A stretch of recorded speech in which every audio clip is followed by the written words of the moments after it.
జై ఎన్టీఆర్ గట్టిగా జై ఎన్టీఆర్.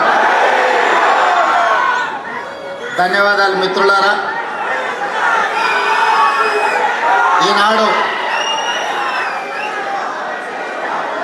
మైత్రివనం చౌరస్తలో భారతదేశం గర్వించదగ్గ గొప్ప నాయకుడు, తెలుగు జాతికి స్ఫూర్తిని నింపిన,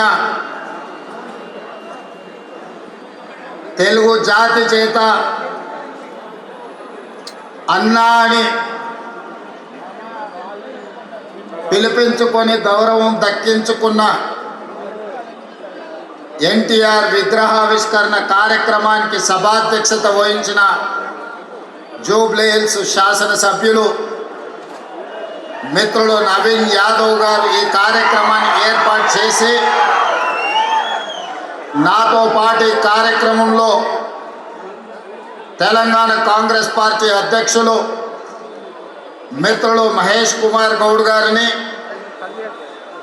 సహచర మంత్రివర్గ సభ్యులు తుమ్మల నాగేశ్వరరావు గారిని, హైదరాబాద్ ఇన్ఛార్జ్ మంత్రివర్యులు మిత్రులు పొన్నం ప్రభాకర్ గారిని, మరొక సహచర మంత్రివర్గ సభ్యులు అజరుద్దీన్ గారిని, అదేవిధంగా మేమందరం అభిమానించే నాయకులు మండవ వెంకటేశ్వరరావు గారిని, రాజ్యసభ సభ్యులు అనిల్ కుమార్ యాదవ్ గారిని, మరో రాజ్యసభ సభ్యులు వేం నరేందర్ రెడ్డి గారిని, షేర్లింగంపల్లి శాసనసభ్యులు అరికపూడి గాంధీ గారిని, అదేవిధంగా తెలుగు కాంగ్రెస్ పార్టీ నాయకులు బండి రమేష్ గారిని, అదేవిధంగా నల్గొండ పార్లమెంట్ సభ్యులు మిత్రులు కుందూరు రఘువీర్ గారిని, నాగార్జున సాగర్ శాసనసభ్యులు జయవీర్ గారిని,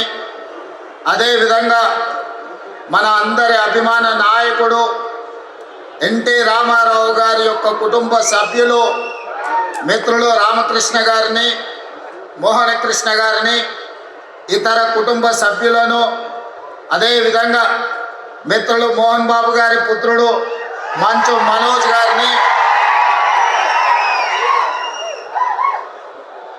అదేవిధంగా సినిమా దర్శకులను, ఇతర నాయకులను, బోయపాటి శ్రీనివాస్ గారిని, ఇతర నాయకులను, సినిమా కళాకారులను, అన్నగారి అభిమానులందరినీ ఆహ్వానించి ఇంత గొప్ప కార్యక్రమాన్ని ఏర్పాటు చేసిన నిర్వాహకులకు అందరికీ మనస్ఫూర్తిగా ధన్యవాదాలు, అభినందనలు తెలియజేస్తున్న మిత్రులారా, భారతదేశ చరిత్రను ఎవరు చదవాలన్నా, భారతదేశ చరిత్ర నుంచి ఎవరు స్ఫూర్తి పొందాలన్నా ముగ్గురు జాతి రత్నాల గురించి ఖచ్చితంగా మనం స్మరించుకోవాల్సిన అవసరం ఉన్నది. మొదటివాడు భారతదేశానికి రాజ్యాంగాన్ని అందించి దళితులకు, గిరిజనులకు, ఆదివాసీలకు ఈ దేశ ప్రధానమంత్రితో సమానంగా ఓటు హక్కును ఇవ్వడమే కాకుండా ఈ తాడిత పీడిత వర్గాల యొక్క అభ్యున్నతి కోసం ఈ రాజ్యాంగాన్ని రచించి, అదే కాదు ఆనాడు మహిళలకు ఓటు హక్కు లేదు. అమెరికా లాంటి దేశంలో మహిళలకు ఓటు హక్కు కావాలంటే కొన్ని దశాబ్దాలు కొట్లాడిన తర్వాత అమెరికాలో మహిళలకు ఓటు హక్కు వచ్చింది.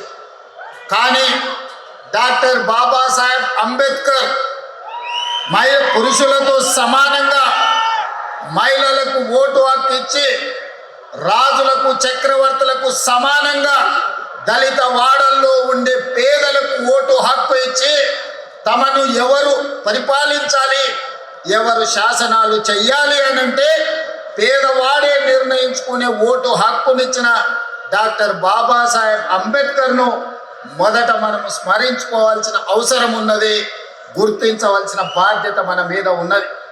ఇక రెండవ తరం శ్రీమతి ఇందిరా గాంధీ. ఇందిరా గాంధీ అని అంటే ఒక ఉక్కు మహిళ. ఈ మహిళా స్ఫూర్తి ప్రపంచ దేశాల ముందు ఈ దేశాన్ని తలెత్తుకొని నిలబెట్టే విధంగా ఒకనాడు రాచరికాలు, రాజభరణాలు, జమీందారులు, జాగీర్దారులు, భూస్వాముల చేతుల్లో లక్షలాది కోట్లాది ఎకరాల భూములు ఉన్నప్పుడు అధికారం వాళ్ళ చేతుల్లోనే ఆయుధమై పేదలను హింసిస్తున్నప్పుడు ఈ దేశ ప్రధానమంత్రిగా బాధ్యత చేపట్టిన శ్రీమతి ఇందిరా గాంధీ గారు రాజభరణాలను రద్దు చేయడమే కాదు, భూస్వాముల దగ్గర, జమీందారుల దగ్గర ఉన్న కోట్లాది ఎకరాల భూములను ఆనాడు ఈ ప్రాంతంలో నిరంకుశ నిజాం సర్కార్కు వ్యతిరేకంగా సాయుధ రైతాంగ పోరాటం చేసి భూమి కోసం, భుక్తి కోసం, విముక్తి కోసం యుద్ధమే చేసిన పేదల కోసం భూ సంస్కరణలు తీసుకొచ్చి భూమి రాజుల దగ్గర ఉన్న, భూస్వాముల దగ్గర ఉన్న ఆ భూములను ప్రభుత్వం గుంజుకొని అసైన్మెంట్ పట్టాల పేరు మీద లక్షలాది ఎకరాలను దళితులకు, గిరిజనులకు, ఆదివాసీలకు పంచిపెట్టి భూమి హక్కును ఈ పేదలకు అందించిన గొప్ప నాయకురాలు శ్రీమతి ఇందిరా గాంధీ గారు. ఈనాడు జరుగుతున్న పరిణామాలు చూస్తున్నాం, యుద్ధాలు చూస్తున్నాం, యుద్ధాలలో భారత ప్రధానమంత్రుల లొంగుబాటును చూస్తున్నాం. కానీ 1971లో ఇండియా పాకిస్తాన్ యుద్ధం జరిగినప్పుడు యుద్ధంలో పాకిస్తాన్ను ఓడగొట్టి బంగ్లాదేశ్ను విడగొట్టి అమెరికా ప్రెసిడెంట్ను భారత రాజకీయాలలో మీరు కలగజేసుకుంటే భారతదేశం ఊరుకోదు అని అమెరికన్ ప్రెసిడెంట్ను హెచ్చరించిన భారత ప్రధానమంత్రి శ్రీమతి ఇందిరా గాంధీ గారు. ఈనాటికి ప్రపంచ దేశాలలో ఈ దేశం యొక్క గొప్పతనం, గౌరవం, నాయకత్వ లక్షణాలను చాటి చెప్పిన ఉక్కు మహిళ శ్రీమతి ఇందిరా గాంధీ గారు. వారిని స్మరించుకోవాల్సిన అవసరం ఈ దేశంలో రాజకీయాలలో ఉండే ప్రతి ఒక్కరికి, ఈ యువతరానికి అవసరం ఉన్నది. ఇక మూడో తరం, ఆ తరం గురించి నేను చెప్పాల్సిన అవసరం లేదు. మూడు పదాలు, ఎన్టీఆర్. ఈ 3 అక్షరాలు నీతి, నిజాయితీ, నిబద్ధత, ఉక్కు సంకల్పం కలిగిన నాయకుడు ఎవరైనా ఉన్నారు ఈ దేశంలో అంటే తెలుగు జాతి గర్వించదగ్గ బిడ్డ ఎన్టీఆర్. డాక్టర్ బాబాసాహెబ్ అంబేద్కర్, శ్రీమతి ఇందిరా గాంధీ, అన్న ఎన్టీఆర్ ఈ భారతదేశ జాతి రత్నాలు. ఈ జాతి రత్నాలు ఈ దేశం ఉన్నంత కాలం, మానవుల మనుగడ ఉన్నంత కాలం వారి కీర్తి ప్రతిష్టలు, వారి నిర్ణయాలను మనం స్మరించుకోవాల్సిన బాధ్యత ఈరోజు మన అందరి మీద ఉన్నది. మిత్రులారా, ఈనాడు ఎన్టీఆర్ గారి విగ్రహాన్ని ఏ విధంగా ఆవిష్కరిస్తారు, లేదా ఎన్టీఆర్ గారి ఆంధ్రప్రదేశ్ హైదరాబాదు నగరం నడిపట్టున ఎన్టీఆర్ విగ్రహాన్ని పెడతారా అని కొంతమంది మాట్లాడుతున్నారు. ఈరోజు నేను స్పష్టంగా ఒక మాట చెప్పదలుచుకున్నా. కులాలకు, మతాలకు, ప్రాంతాలకు, భాషలకు అతీతంగా ఈ దేశం గర్వించదగ్గ నాయకుడు ఎన్టీఆర్.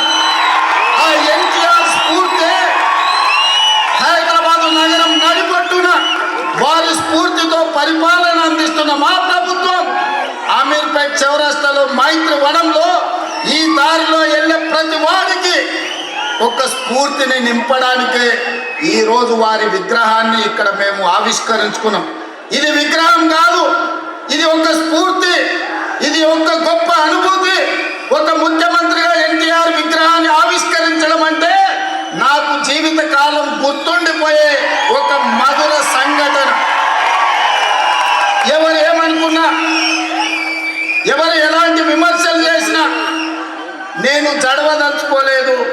నేను చెప్పదలుచుకున్నా, ఆనాడు శ్రీమతి ఇందిరాగాంధీ గారు ఈ తెలంగాణ ప్రాంతం నుంచి ఒక పివి నరసింహారావు గారిని ఒక మర్రి చెన్నారెడ్డి గారిని, ఒక పి శివశంకర్ గారిని, ఒక వెంకటస్వామి లాంటి నాయకులను అందిస్తే ఈ తెలంగాణ ప్రాంతానికి అన్న ఎన్టీ రామారావు గారు ఓ మండవ, ఓ తుమ్మల నాయకత్వాన్ని తెలంగాణకు అందించండి.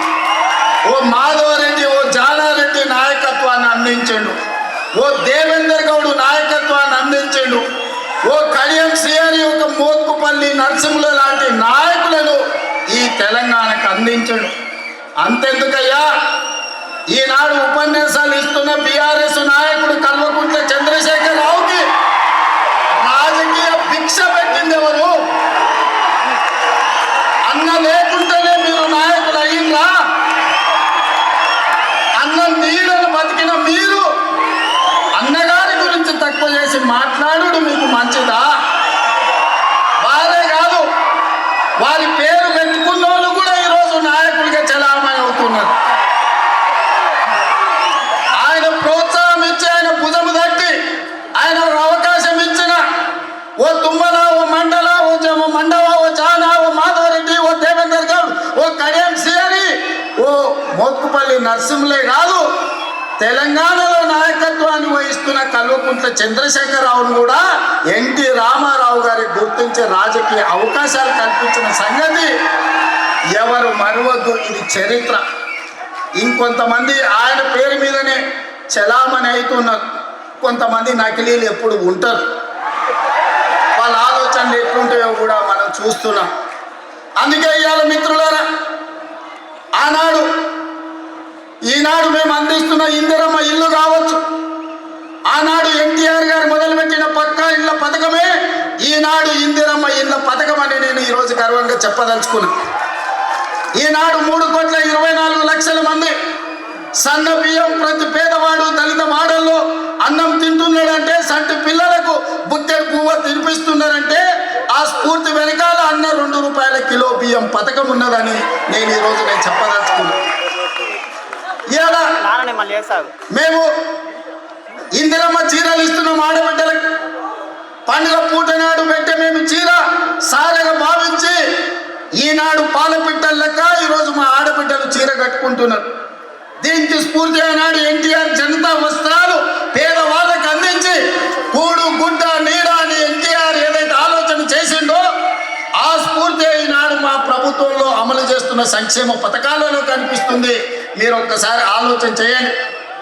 ఈనాడు వైఎస్ఆర్ ప్రకటించిన ఉచిత కరెంటు కావచ్చు, ఈనాడు రైతులకు మేము అందిస్తున్న 24 గంటల ఉచిత కరెంటు, దీనికి స్ఫూర్తి ఆనాడు అన్న ఎన్టీఆర్ 50 రూపాయలకే హార్స్ పవర్ అని రైతాంగాన్ని ఆదుకోవడానికి వారు అందించిన విద్యుత్తే, వారు అందించిన శక్తే ఈనాడు ఉచిత విద్యుత్తు అని నేను చెప్పదలుచుకున్నాను.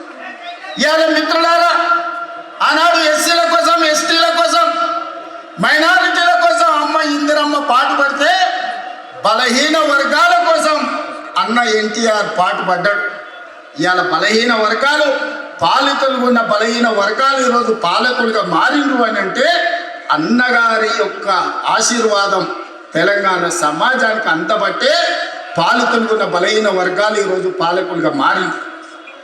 పోరాటాన్ని స్ఫూర్తిగా తీసుకొని దళితులకు, గిరిజనులకు, ఆదివాసీలకు భూ పంపకాలు చేపట్టి అసైన్మెంట్ పట్టాలు ఇచ్చి గ్రామాలలో ఉన్న పేదలకు ఆత్మ గౌరవాన్ని ఇందిరాగాంధీ గారు అందిస్తే పటేలు పట్వారి వ్యవస్థను రద్దు చేసి బలహీన వర్గాల ఆత్మగౌరవంతో బతికే అవకాశం ఎన్టీ రామారావు గారు కల్పించారు. మిత్రులారా, ఇవాళ ఎక్కడైనా చూడండి మా ప్రభుత్వం అమలు చేస్తున్న సంక్షేమం, మా ప్రభుత్వం అమలు పరుస్తున్న అభివృద్ధి ఇందిరాగాంధీ గారు, ఎన్టీఆర్ గారు వారి స్ఫూర్తి కనిపిస్తుంది. ఈరోజు ఇందిరమ్మ ఆశీర్వాదం, అన్న ఎన్టీఆర్ స్ఫూర్తి, ఎన్టీఆర్ కూడా అంతే ముఖ్యం. ఇందిరమ్మ ఒక తరం అయితే ఎన్టీఆర్ ఒక శకం. వాళ్ళిద్దరి కలయికనే ఈనాటి ప్రజాపాలన. ఈ ప్రజాపాలన ప్రజలకు అందుబాటులో ఉంది అనంటే ఒక ఇందిరమ్మ స్ఫూర్తి, ఒక ఎన్టీఆర్ యొక్క ఆలోచన విధానం ఈనాడు మేము అమలు చేస్తున్నాం. మిత్రులారా, ఇవాళ మా నిర్ణయాలు మీరు చూసిండ్రు. ఆడబిడ్డలకు ఆర్టీసీలో ఉచిత బస్సు కావచ్చు, ఆడబిడ్డలకి ఈరోజు అదాని అంబానీలతో పోటీ పడి సోలార్ పవర్ విద్యుత్ ఉత్పత్తి కావచ్చు, ఆర్టీసీలో ఉచిత ప్రయాణమే కాదు, ఆర్టీసీ 1000 బస్సులు ఆడబిడ్డలను యజమానులను చేసి ఈరోజు వాళ్ళని వ్యాపారాలలో రాణించే విధంగా చేసినాం. ఆనాడు అన్న ఆడబిడ్డలకు ఏ విధంగా ఆస్తిలో హక్కు ఇచ్చిండో, ఈనాడు 1 కోటి మంది ఆడబిడ్డల్ని కోటీశ్వరులను చెయ్యాలన్న లక్ష్యంతోనే మా ప్రజాపాలన పనిచేస్తుంది. మా సీతక్క, మా బట్టి విక్రమార్క గారు దీన్ని అమలు చేస్తున్నారు.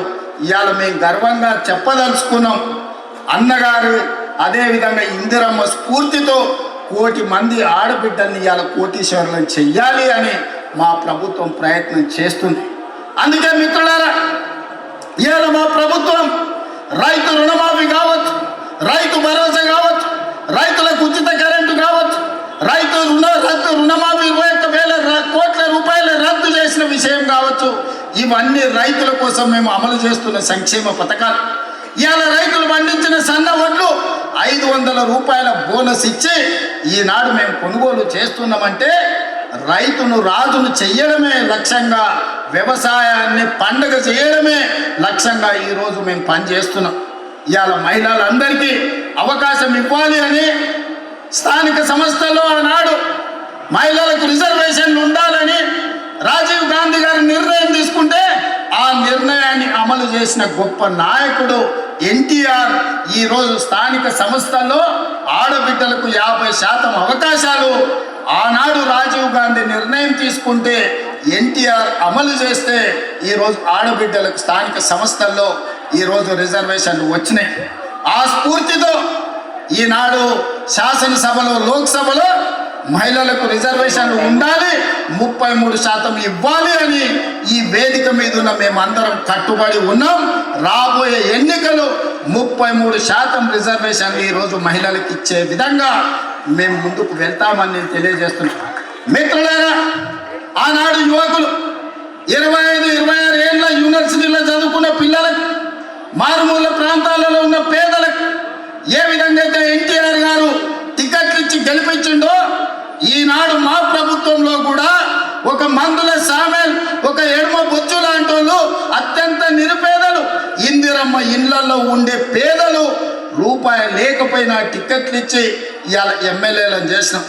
ఒక యువమిత్రుడు, క్రీడాకారుడు బాలయ్య గారి బ్యాచ్మెంట్ నిజాం కాలేజీలో క్రీడాకారుని ఇవాళ మంత్రిని చేసిన మొహమ్మద్ అజారుద్దీన్ గారిని, ఈరోజు వాకిటి శ్రీహరి కావచ్చు, యువమిత్రుడు పొన్నం ప్రభాకర్ విద్యార్థి రాజకీయాల నుంచి వచ్చిన మిత్రుడు ఈరోజు మంత్రివర్గంలో సహచరుడు.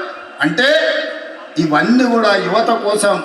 ఈరోజు రాష్ట్రంలో మొదటి సంవత్సరంలోనే 67,000 ప్రభుత్వ ఉద్యోగ నియామకాలు చేపట్టి ఈరోజు యువకులకు ఉద్యోగ ఉపాధి అవకాశాలు కల్పించినాం.